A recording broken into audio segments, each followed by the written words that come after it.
He's left-handed.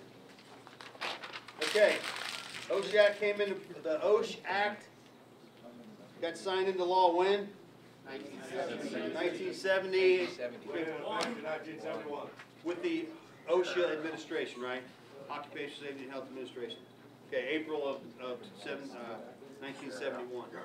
Why did we have the OSHA Act, or OSHA? Why is OSHA there? Protect the workers. Protect the rights of the work, safety and health of the workers, right? Okay. We looked at this fatality and catastrophe report. It's published every week. It's about a month and a half behind. We looked at it on this website. Okay. What did we notice from there? The stuff, it's stuff that we do every day. People in this room do every day. And these are fatality reports. So does OSHA apply at your house? No. Where does OSHA apply? The workplace, except for mines and agriculture, right?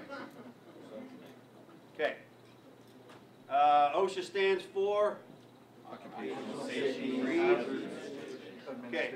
Responsible for workers' safety and health. And we just talked about that.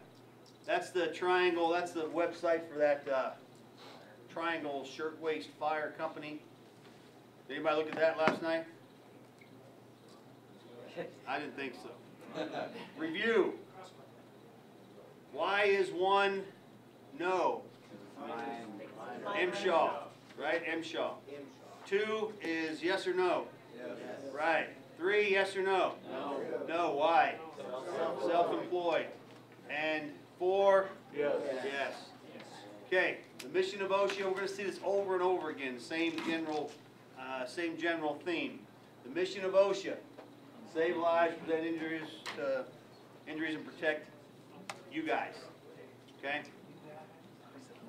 We went over the stuff OSHA takes care of, what they keep track of. We looked at all that. Why is this training important? So we know. So you know what your rights are. Knowledge is Okay? power. And here's the rights. We talked about all these yesterday. After class yesterday, I did not get Jeremy the PowerPoint, but he'll pass them out. He'll put them out to everybody. Okay, we looked at the poster. If your employment is covered under OSHA, you need to have this posted somewhere. Somewhere that's readily accessible to all employees. Okay, we looked at the safe. Okay. This act here, or this section here, this is called a general duty clause. All right, this is what we read yesterday. If there's nothing specifically applicable to you, directly applicable to you, this you can always fall back on. Okay, section 5A1 of the OSHA Act, general duty clause. Each employer shall furnish to each of his employees employment and a place of employment which are free from recognized hazards that are causing and likely to cause. Okay, so this is what protects, if there's nothing specific in OSHA, this is what protects you. Okay? All right, we looked at the MSDS. Is there any questions on the MSDS? That's a copy of it. Any questions on MSDS? All right, this is kind of where we picked up yesterday, where we left off yesterday. We looked at the rights. Okay. What is everybody here? Remember, this is supposed to be interactive, so I'm supposed to ask questions. Everybody here has the right to see any of your records. OSHA provides that right to see your records for any kind of exposure, whether it's radiation, chemical, asbestos, whatever, and any medical records, anything they have on you. So you can keep track of your own records. They can't deny you that. Okay? Even if you're no longer employed by that company? That I don't know the answer to. Yes, you have that right, yes. They have to keep track of your, actually when you leave, you have the right to take a copy with you when you leave your employment. I did when I left the site and when I left the Navy. Yes. Why would you want those records? To make sure that things are documented. That if you think you went into an area and you got asbestos and you found out that your shirt was, or that your containment, what you're wearing, had a rip in it, you want to make sure that's documented, that you had a rip and you had potential asbestos, you know, exposure. You want to make sure everything's documented. I personally failed to do that when I got heat stroke out the site. So, but it's on you still to go to your manager and say, hey, I was injured here, or this Yes, happened here. you want to review it. You want to review it when the instance occurs. Okay, when it's occurred, you want to say, hey, I got asbestos exposure. Okay, and they're going to sample or test you for it. You want to make sure all those test results are in your medical records. Okay, and I mean, you might want to give them 2 or 3 days to put them in there. If they're like me, a week. But don't wait 10 years. Yeah. That did happen to my ex-husband. He was, while we worked around asbestos out at one of the refineries and everything, we reported it and everything, but we never got a copy of it and everything, and he died of lung cancer because of asbestos in January. But we didn't have a copy of it, so we had no proof that it was from there. I got heat stroke out at the site, and here's how it went down. You have to have an annual physical.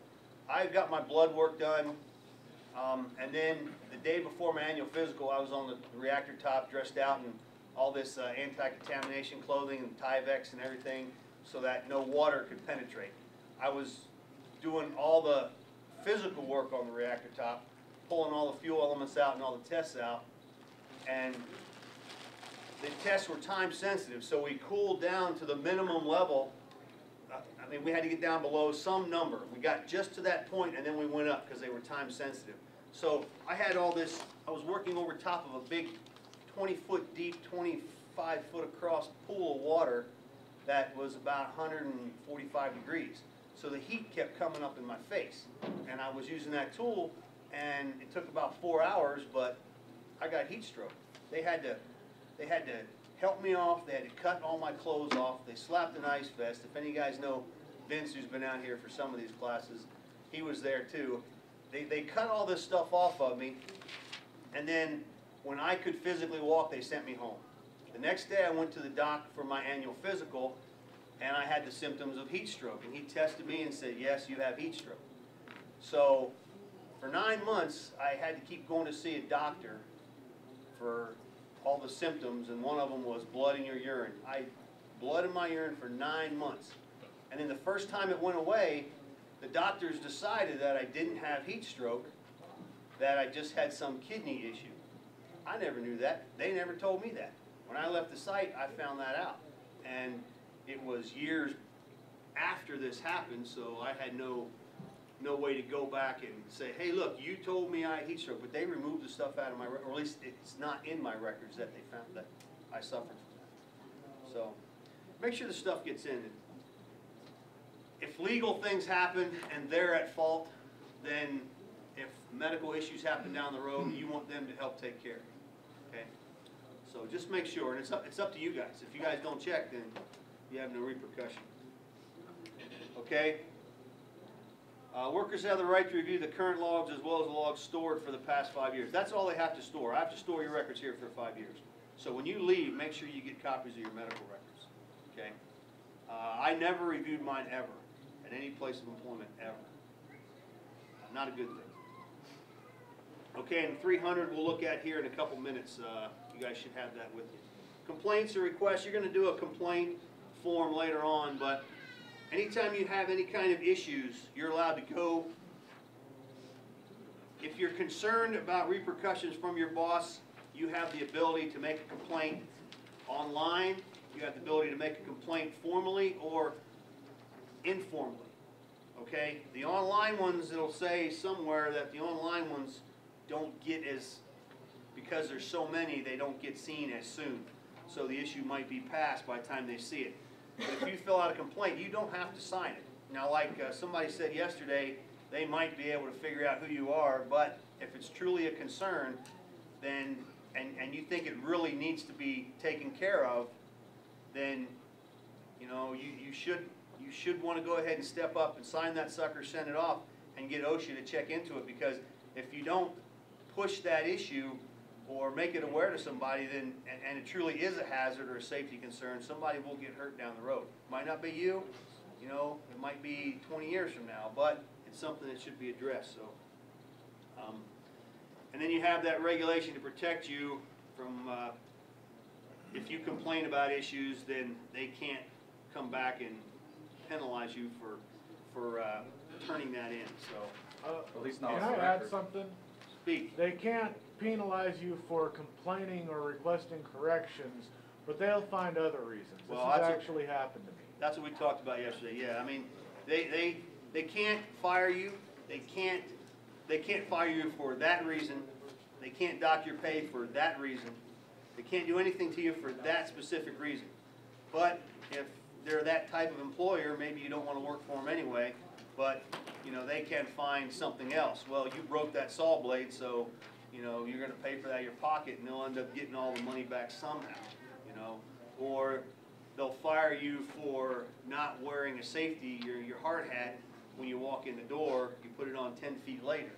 You know, if they wanna be that type of employer, they can find other reasons to penalize you, but maybe you don't wanna work for them anyways. All right,